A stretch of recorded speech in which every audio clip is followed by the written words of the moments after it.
Hello and welcome to Non-IITian. So this is going to be probably the fourth lecture on the group theory series, and in the previous lecture we were discussing about normal subgroups, or we had rather introduced the notion of a normal subgroup, and we had also proved the Lagrange's theorem in the previous lecture. In this particular lecture we will be talking about homomorphisms and isomorphisms, and the next lecture will be on symmetric groups precisely, because we need to talk deeply about the various subgroups and the various normal subgroups we usually come up when we are dealing with symmetric groups or dihedral groups. And also we need to talk a lot about how to calculate order of elements in symmetric groups in that sense. And moreover, after studying homomorphisms and isomorphisms, a very interesting set of questions is regarding counting homomorphisms from some particular group to some particular group, and the most famous ones are typically between abelian groups and symmetric groups. In fact, between cyclic groups and symmetric groups are more precise, so we have to discuss all of those things. So before that, let us give a quick lecture on homomorphisms. So homomorphisms and isomorphisms. Okay, now typically if you start with a certain collection of objects, you typically always have some set of functions which carry special properties with those objects. And if you have, or if you ever get a chance to study category theory, then you will study a more general version of homomorphisms categorically. That is, if you study topological spaces, you will read an analog in terms of continuous functions. If you study linear algebra or vector spaces, then you will get an analog of linear transformations. And if you study set theory, then you will get an analog as simple maps, set maps. Nevertheless, let us quickly delve into what homomorphisms typically are. So homomorphisms are functions between two groups which preserve their properties, or at least the operations, and the other properties gets automatically preserved. So on a general note, they preserve the algebraic relations. Okay, so definitions: a function f from a group, let's say G star to H hash, let's say, these are both binary operations, is a group homomorphism. One second. So it's a group homomorphism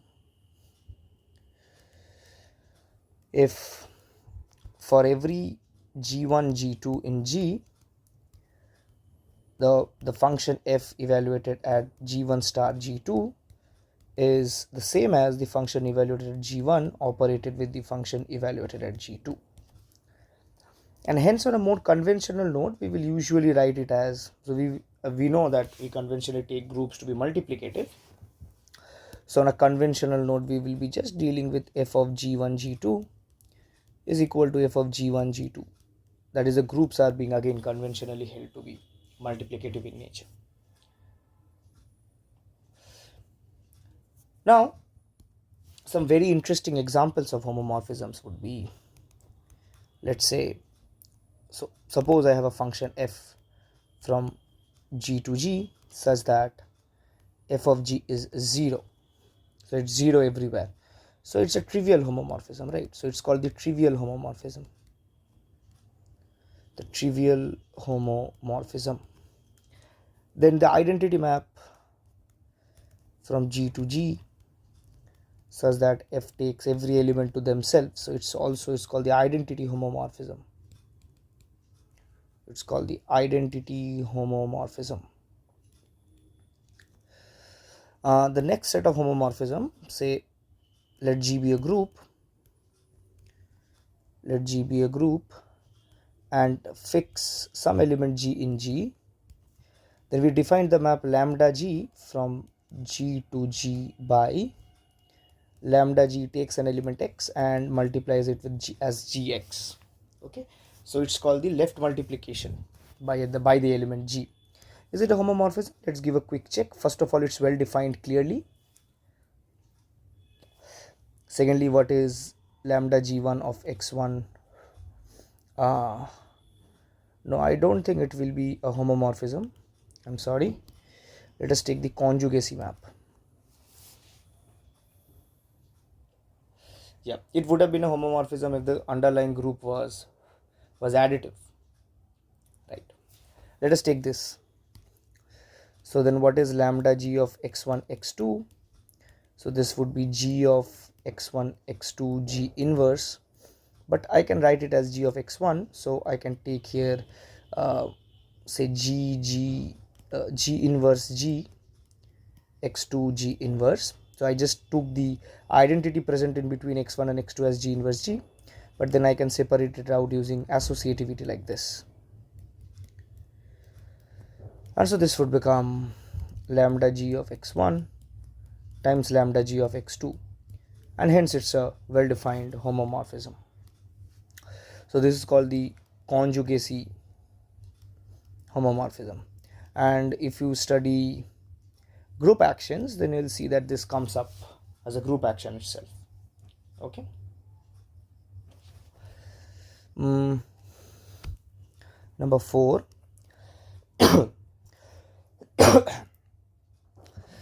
Fine. What can you say about homomorphisms of Z? Okay, so that's a very interesting thing to talk about.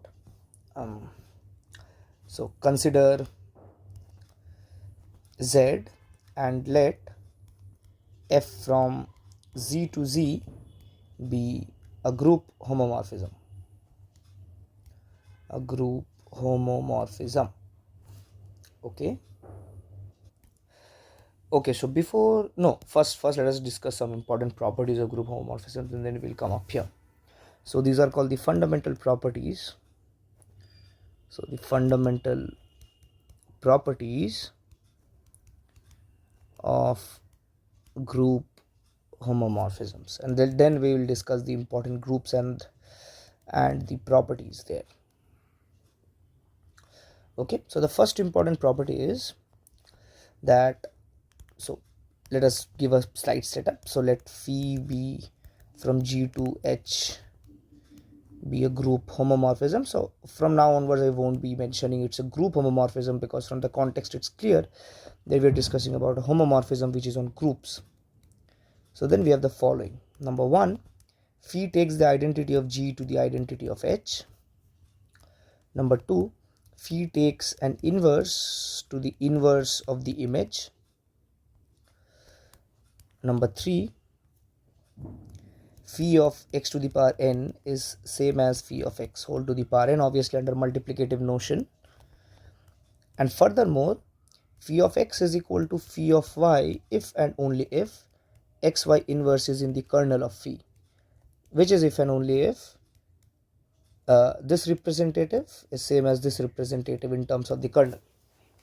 Okay, so if you recall what is the definition of a kernel, I hope you remember it. I probably had given it as an exercise. So the kernel of a homomorphism is the collection of all those elements in G which gets mapped to the identity. And we also had another important subgroup, which is just the image set of all the elements in G.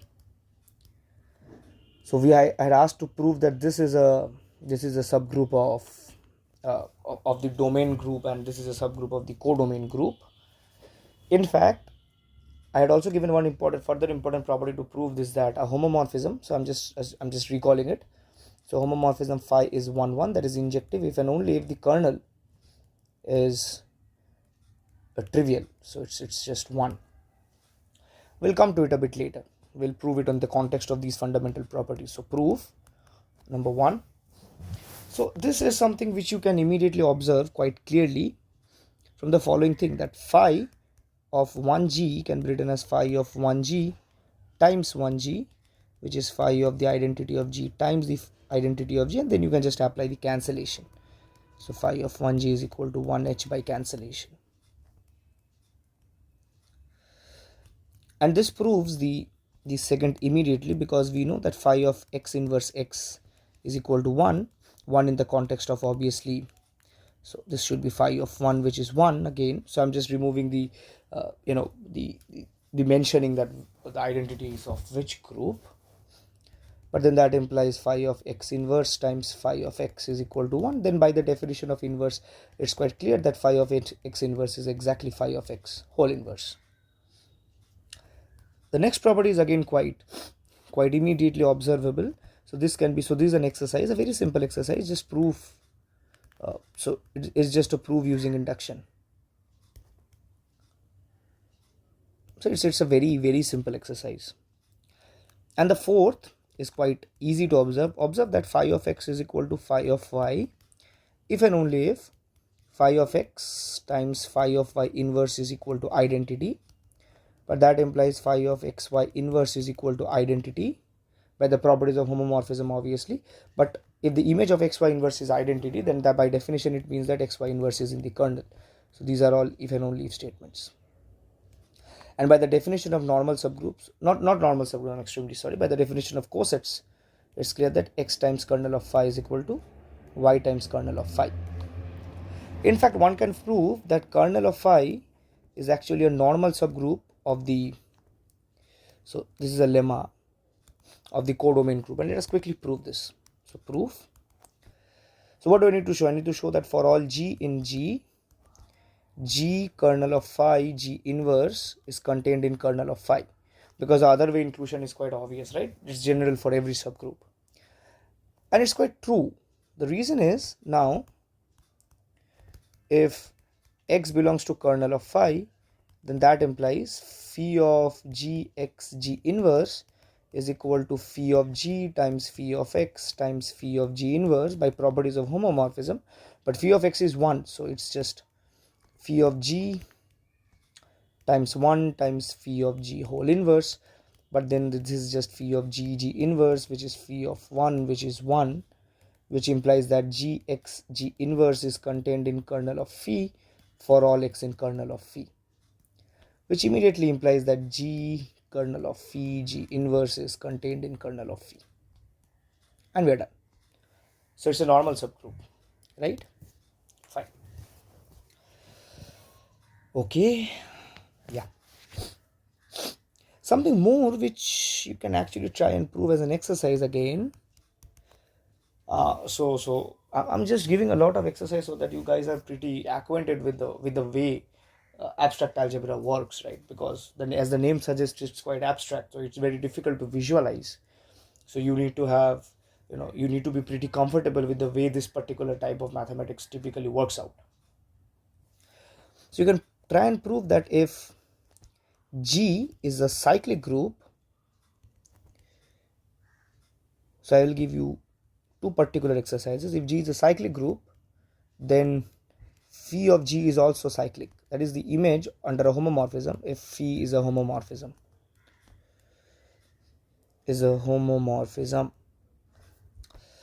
And also, now this is quite easy, that if G is an abelian group, then phi of G is abelian if phi is a homomorphism. Furthermore, okay, so now, so this is a quite beautiful observation. See, suppose phi from G to H. Okay, so I'll first, let me set some notation. So given groups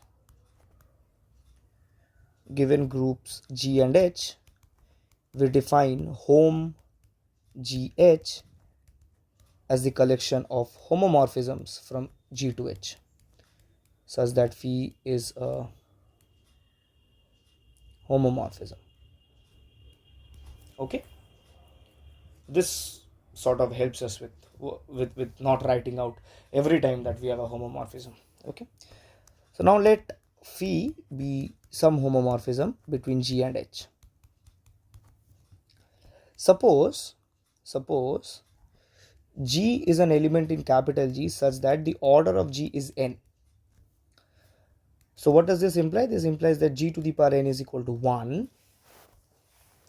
Now if I apply the homomorphism on both sides, what do I get? I get phi of g to the power n is equal to 1. But then by properties of homomorphism, this is exactly this. But what does this mean? So this gives us two important things. Firstly, the order of phi of g is also finite, quite clearly, because we got some positive integer n such that phi of g to the power n is equal to 1. So it's obviously not a zero order, or in some context infinite order.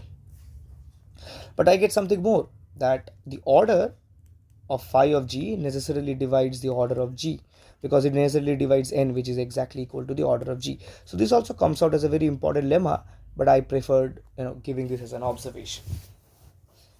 Is it clear? Fine. Okay. Yeah, another important homomorphism I would be talking about, another important example. Let phi be the map from z to zn by, we take an element, an integer x, and we just reduce it modulo n. Okay, we just reduce it modulo n. Then observe that by properties of modular arithmetic,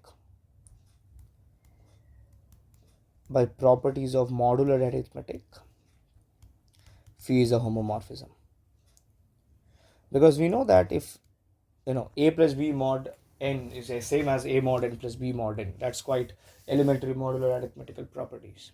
So it's a well-defined homomorphism for sure.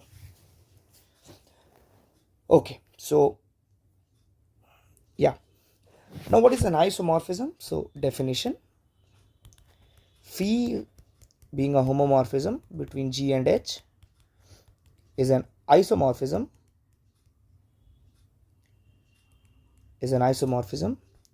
if it's bijective homomorphism, or rather it's bijective. So bijective homomorphism is called an isomorphism. Now again observe that suppose phi is a homomorphism from g to h. So what can I say about phi inverse? So my quick claim is that phi inverse is a homomorphism again from h to g. So phi inverse acquires its properties of homomorphism from the map phi itself. Let us check whether it's true or not. So what should be phi inverse of xy? Okay, suppose it's let's say, suppose we try to name it, let's say alpha. Suppose it's alpha. So what do I have from here? I have or no, I want to prove this. What do I want to prove? Okay, so let me, so we we want to show that phi inverse of xy is exactly equal to phi inverse of x times phi inverse of y.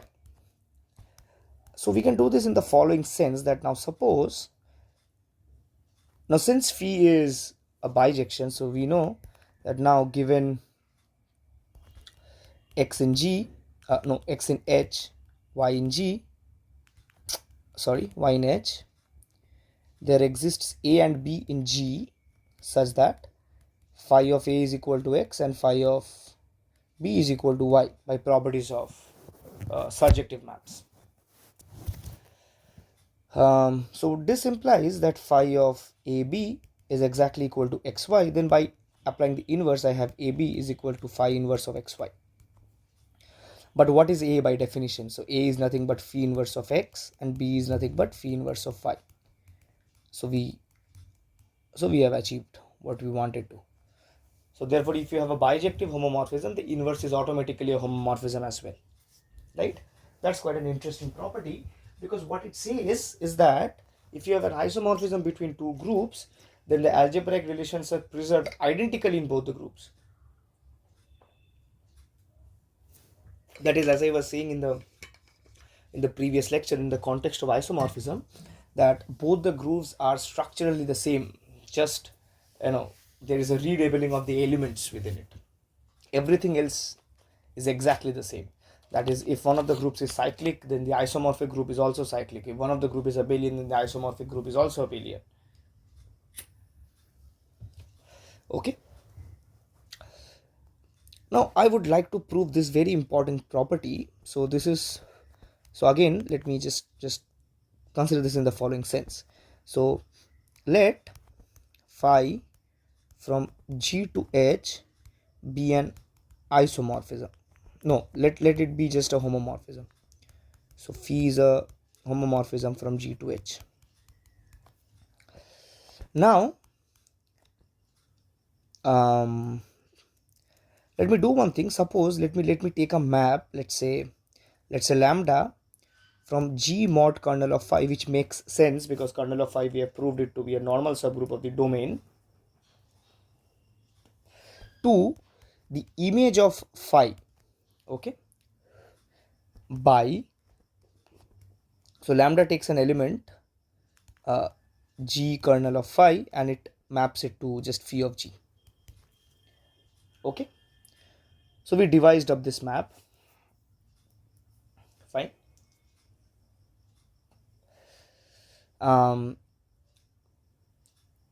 Fine. Okay, now first, is this map well defined? So it's again well defined by definition itself, right? Because if you take G1 kernel of phi, okay, so let me just prove whether it's well defined or not. So if G1 times kernel of phi is equal to G2 times kernel of phi, we take kernel of phi to be K for now, okay? So we take it to be K. Because I am a bit lazy, I do not want to write kernel of phi every time. So what does this imply? This implies that G1, G2, so this implies that G2 inverse G1 is in the kernel, which means that kernel of phi, so which means that phi of G2 inverse G1 is equal to 1, which implies that phi of G2 is exactly equal to phi of G1, so which implies that lambda is well defined.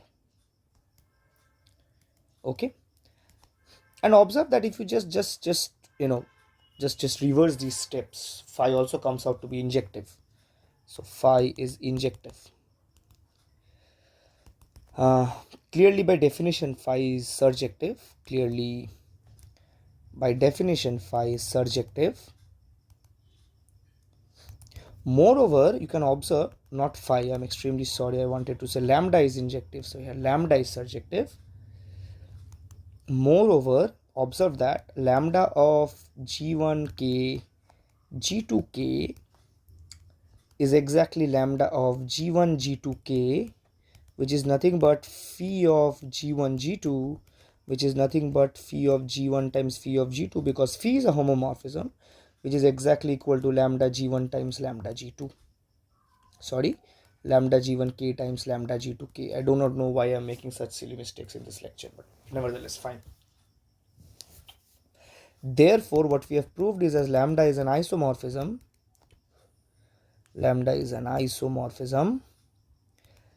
and hence what we have proved is that G mod kernel of phi is actually isomorphic to phi of G. And this is a very important theorem provided in all abstract algebra books by the name of the first isomorphism theorem. First isomorphism theorem. Clear? Okay.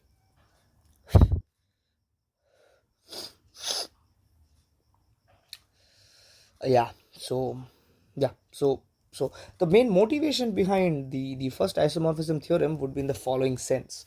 So let me just explain. I should have explained the motivation beforehand, but let me just explain the motivation by the following example. So we have taken the map phi from Z to Zn by taking an element and taking its modulo n. Then first of all, clearly phi is a surjective homomorphism, as you can observe. Okay, phi is clearly a surjective homomorphism. Now what is kernel of phi? Kernel of phi is the collection of all those integers such that x modulo n is 0. So here we have the identity to be 0, obviously, because we are in an additive setting. But an integer modulo n equals 0, that is same as saying that n divides x, or x is of the form n times k. And in this context we have the very interesting following setting. So these are the elements which we call NZ. Okay. So this is the collection of all those elements of the form n times k, where k is an integer. And clearly by the first isomorphism theorem, what you can observe is that Z mod NZ is isomorphic to Zn by first isomorphism theorem.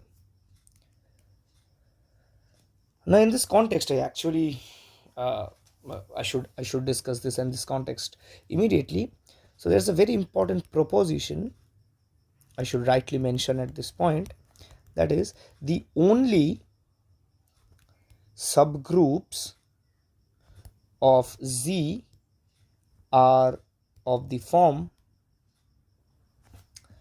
n times Z for some n in Z. And you will never be able to construct any other form of a subgroup if you ever have tried, or if you will try in future. And the proof is quite interesting. See, by symmetry I can choose, firstly, by symmetry we can choose n to be positive, right? Because if n is negative, then again it will actually be the same, because minus Z is same as Z, right? Z is a symmetric set. Clear? Now NZ is obviously a subgroup of Z, so it's quite elementary, so it's trivially true. So I need to prove the other way around, that is, if I choose any arbitrary subgroup of Z, then that should be clearly of the form NZ for some n. So let H be a subgroup of Z. Okay.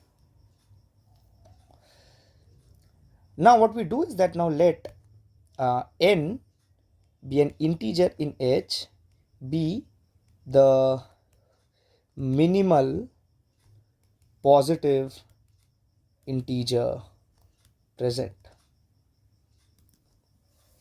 Okay.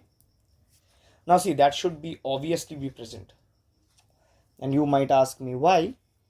I can choose H to be a non-zero subgroup for obvious reasons. And why you always have a positive integer? The reason is that if you have any integer, then its additive inverse should be in H. So if the integer itself is positive, then you are done. If the integer is negative, then its additive inverse is positive. So you will always get a positive integer inside the subgroup. And I'm choosing the minimal positive integer in the subgroup, and this minimal positive integer exists by the well ordering principle of the natural numbers. Okay. Now I need to show that, now to show H is of the form NZ, so I claim that this n works. Okay.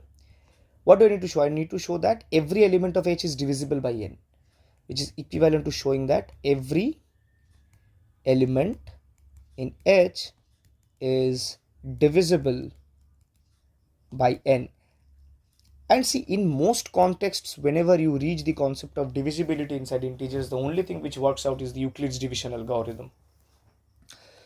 So let H be some element in H, then by Euclid's division algorithm, there exists Q and R in H such that I can write H as n times Q plus R, such that R is either 0 or R is strictly less than n. And I can restrict it to be positive by setting Q to be negative and positive in the context.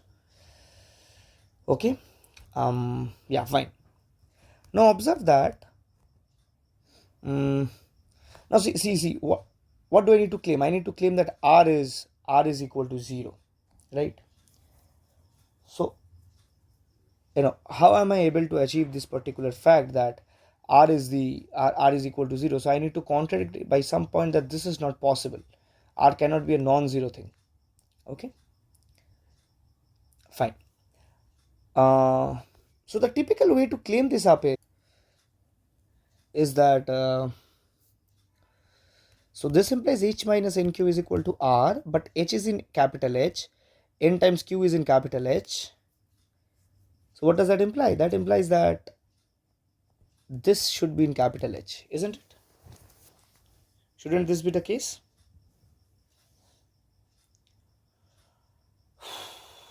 Yeah, but R is strictly less than N, which and greater than 0, which is not possible then. Is not possible as, so yeah, because we have chosen N from H, so Q times N is just N added Q times, or if Q is negative, so N subtracted Q times in that context. So by closure property of H, NQ should obviously be in H. So but this is not possible as it would contradict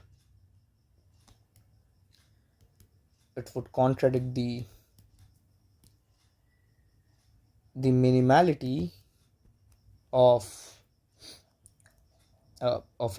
N in H. Therefore N must be therefore R must be equal to 0, which would imply that N divides H, which would imply that H is of the form NZ. Okay, and if H is identically 0, then it's trivial.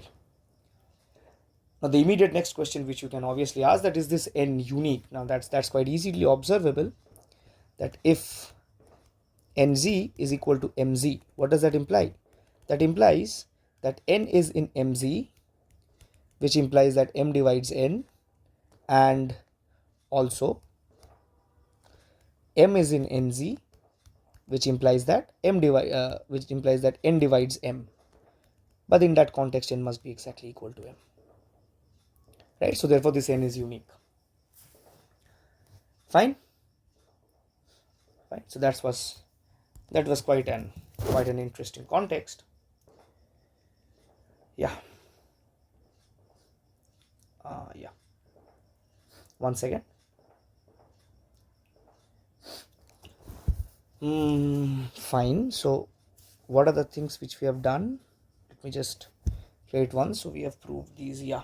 Fine. I was intending to give some important groups at this point, but nevertheless. So we have proved the first isomorphism theorem. Now let me give the statements of the second and the third isomorphism theorems, and I'll give it as an exercise to prove by giving what the maps are. You will be able to prove it on your own, not a problem. Okay. Okay, so before that I need to define something. First I need to define something. Okay, so this is a quick exercise. This you can prove on your own. That prove that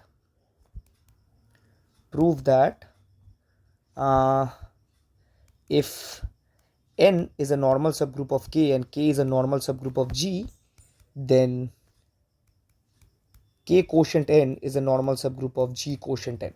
Okay, this is something which you can prove very easily, and once you have proved this, we have the following theorem, that G mod N quotient K mod N is isomorphic to G mod K.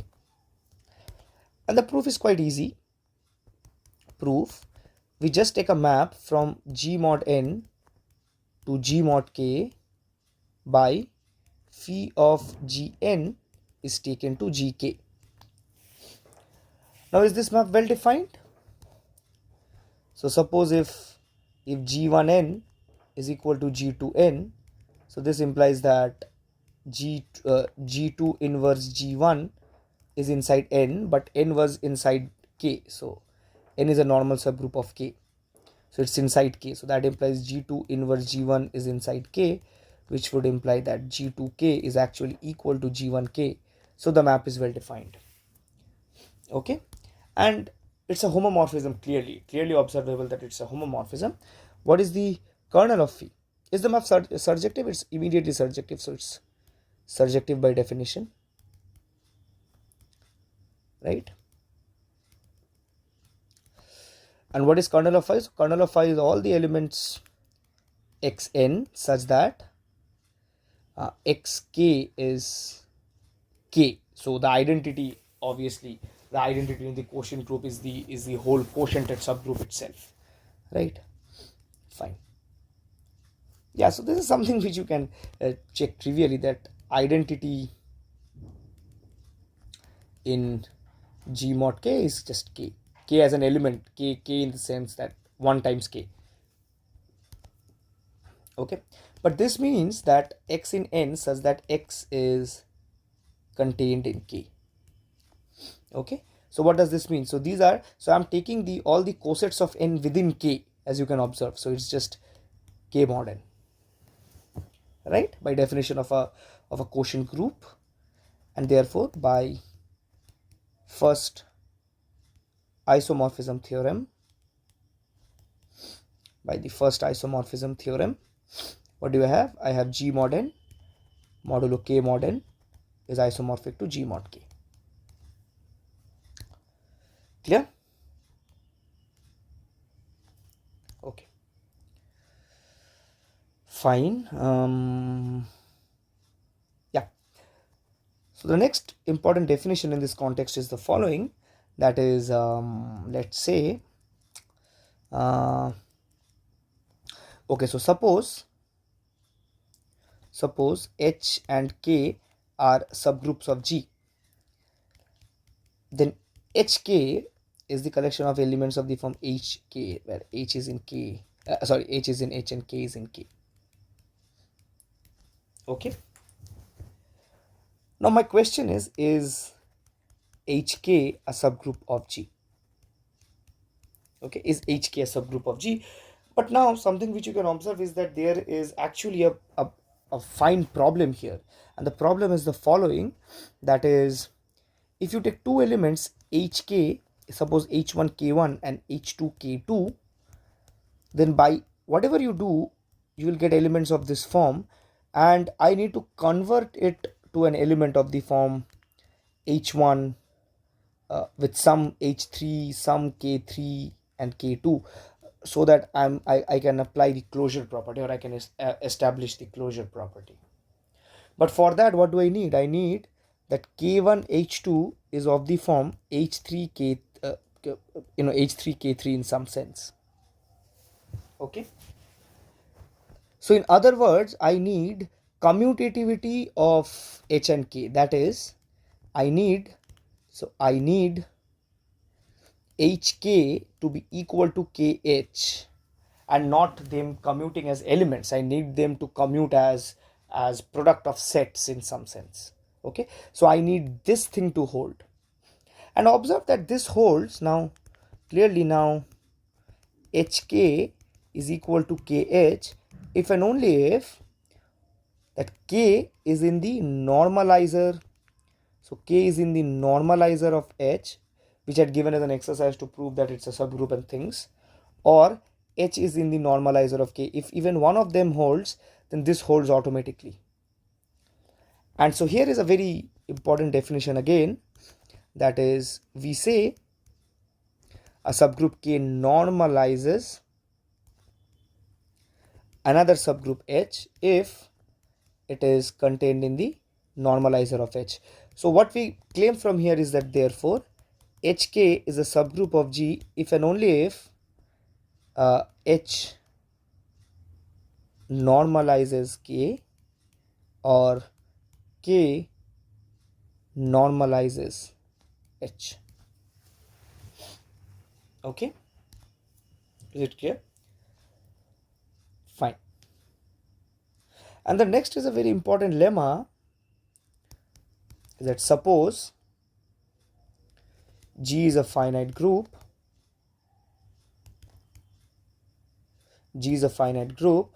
H and K are subgroups of G such that H of K is equal to K of H, or you can equivalently want that just H of K is a subgroup of H times K is a subgroup of G. Nevertheless, we do not even require this. Okay, so for the time being, just forget it out. Then as a set, the cardinality of HK is nothing but the cardinality of H times the cardinality of K divided by the cardinality of H intersection K. And I refer you to, you can just refer it to Dummit-Foot for proof, or you can try it on your own,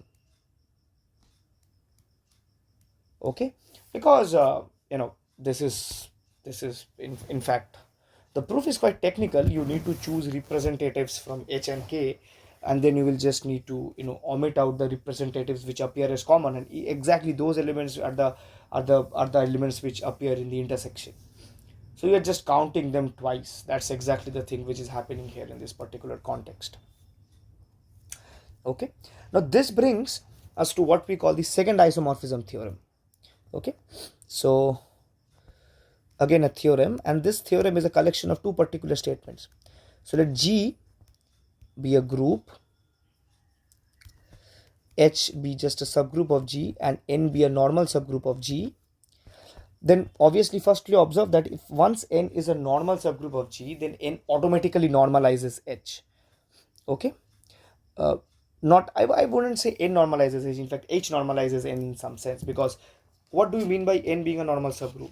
It means that the normalizer of N is exactly the whole group, and H is contained in the H is contained in G. What does that mean? That means that H is contained in the normalizer of N. So H normalizes N in this context. Right. So then, firstly, H of K is a subgroup of G. Then observe that N is actually normal in HK. This is a quick exercise you can try and prove. And in fact, H intersection N is normal in H. This is again a very simple exercise you can try and prove. Furthermore, so this is the context of the second isomorphism theorem typically, which says that H quotiented by H intersection N is isomorphic to Hn quotiented by N. And the proof here again is quite easy to observe, that you can just take a map from H to Hn mod N by taking phi of H to Hn. Okay, this will work. And first of all, it is clearly well defined. What you can see, it's clearly well defined. Is it surjective? It's clearly surjective, because what are the elements in Hn mod N? So the elements in Hn mod N are of the form H times N, right? Such that H is in H, N is in N. But then N times N by closure property, this should be exactly of the form Hn. So it's surjective, right? And what is the kernel of phi? So the kernel of phi is the collection of all those elements H, such that H of N is equal to 1. So it is collection of all those elements H such that H is also in N. So it is the collection of all those elements H in H such that H is in N, which is nothing but H intersection N. Right? And we are done. So therefore, by first isomorphism theorem, what do you have? H mod H intersection N is isomorphic to Hn mod N. Now this statement was actually asked directly as a statement in the CSIR net June 2025. Exactly the statement was asked. It was a true or false type of question. It was actually asked in part C, probably in the MSQ part. Okay, fine. Now I was hoping that I'll talk about something quite interesting. We'll probably prove this later.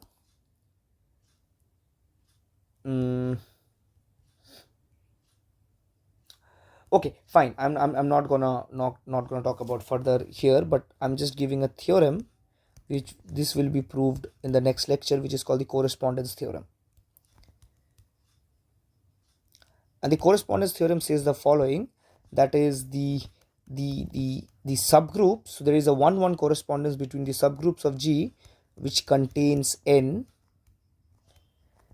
So it's a 1-1 correspondence. So it's a 1-1 correspondence. There is a bijection, and the subgroups of G mod N. Okay, so the subgroups of G mod N correspond to exactly subgroups of G which contain N. And you'll also see in some books, this is also sometimes called the fundamental isomorphism theorem. the fundamental isomorphism theorem, and also in Dummet-Foote it's probably called the lattice isomorphism theorem.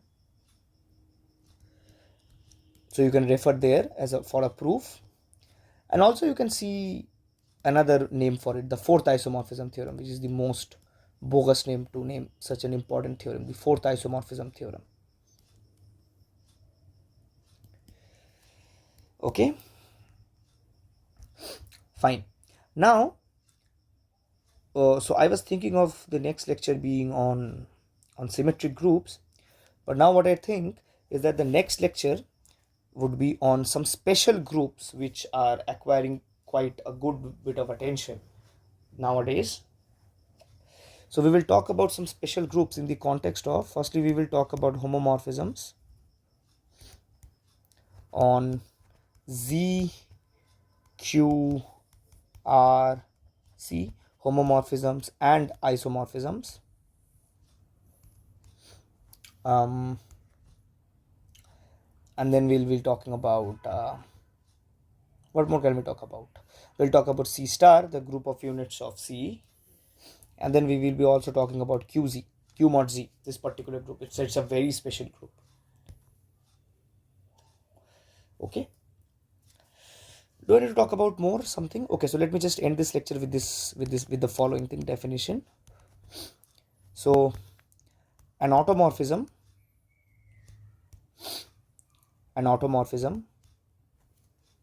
on a group G is an isomorphism on G. Okay, onto itself. Fine. And we define this collection. So this collection is denoted as aught G. And interestingly, this forms a group under composition. Another important exercise for this lecture. So this is a very important group under composition.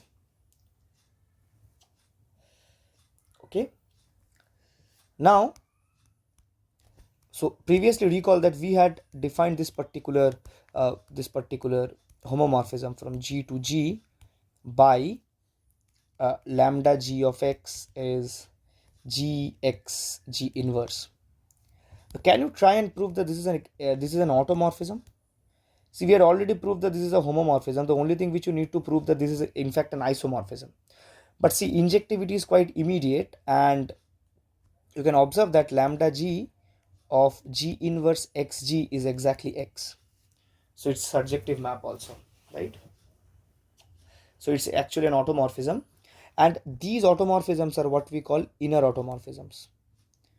So these carry a special name, the inner automorphisms. Clear? Nevertheless, that's a lot for this lecture. We will talk more about in the next lecture. So we'll give a brief introduction to inner automorphisms from the context itself, and then we will be moving on to some special groups. Okay, fine. So meet you guys in the next lecture.